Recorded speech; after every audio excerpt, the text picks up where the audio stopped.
back by popular demand. It's our Ask Dr. Matt segment. People really like that. Folks out there have a lot of questions about food. First of all, let me ask you, before we get started, why the interest in food? I mean, it's a cliche to say you are what you eat, but you literally, every cell in your body is made up of what you put in it. I don't eat chicken feet. That's great. You're not a chicken foot then. It's a good call. Chronic disease, what you are, every cell in your body, it's made up of what you eat and what you put in it. And I think it's a real disservice when medicine doesn't address that as much. So we really want to start with that. That's the core fundamental of health. You know what, and food can be medicine. It can be, yep.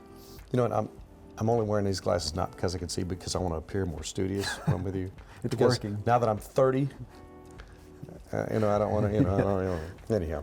All right, let's start right off. Larry and Vicki Spencer says this is a great part of the show. Thanks. So Thank people you, Larry are and liking this map. So let's go right into something that I was telling Kelly about on the way here. As a kid, growing up in rural Kentucky, now our water was either iron, or it'd have a sulfury taste, or it was from a cistern. And when you'd come in for a drink, you wouldn't drink the water, but they would disguise that with Kool-Aid, or if you're lucky, you had pop. Now, what does that do to your body when you have 2 cups of sugar poured into a gallon of water and with dyes and you drink it? Yeah, I don't think lucky is the right word about having pop either, but yeah, I'm sure you felt you were lucky at the time. So sugar, I think most people know at this point, it is bad for you. It has a negative effect on your body. It affects everyone differently. I'll talk in general terms about sugar. It increases inflammation, which is bad.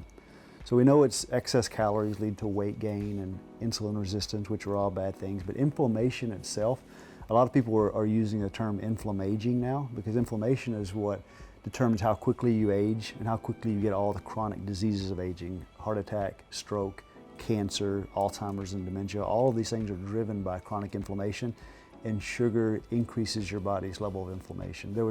I saw a really interesting study just on what happens if you eat 50 grams of fructose. So that's 200 calories worth of fructose, which is one of the types of sugars.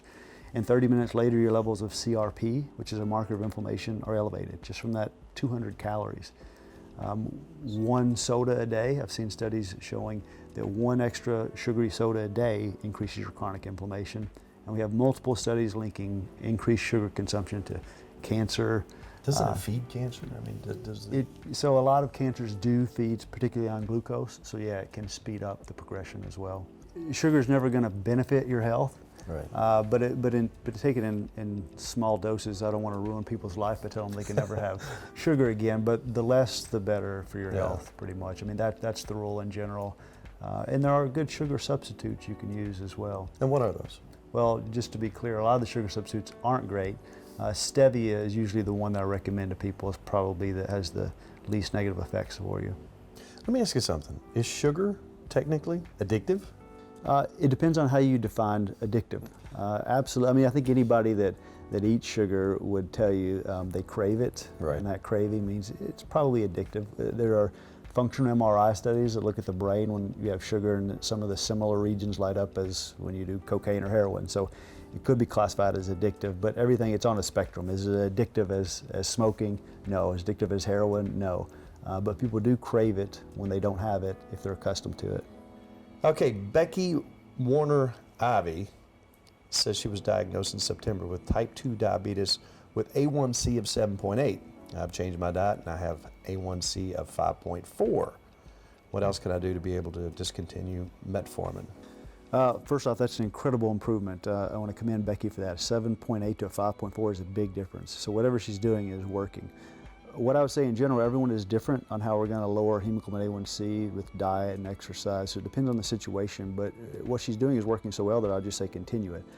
I would like to add the caveat though that metformin is a really interesting medication. Most patients that come to me end up stopping more medications than starting. We want to get people off drugs if we can, but metformin is one that a lot of people are taking just as a longevity medication. It's been shown to increase health span, especially in diabetics. And there are some really positive benefits to it. So if she said, what can I do to get off insulin? I would be really aggressive with her. Metformin is a pretty safe drug that may have some other benefits. So just keep up the great work you're doing. And the metformin would be one of the last things you would actually stop. And just to be clear, hemoglobin A1C of 5.4 doesn't qualify as diabetes anymore. She has basically went from diabetic range 7.8 down to 5.4, which is barely pre-diabetes. So that's a really great improvement. So with doctors' recommendations of diet and exercise and so on and so forth, can you come out of that? Absolutely. We see Is it that common? all the time. It is common if people do what they need to do. Right. In decreasing sugar, decreasing simple carbohydrates, exercise, the things that we know we need to do. When people actually do that, the hemoglobin A1C comes down and they get better. So that's good news. Some folks can reverse that. That's we wonderful see news. it quite often. Wow. Thank you very much for that.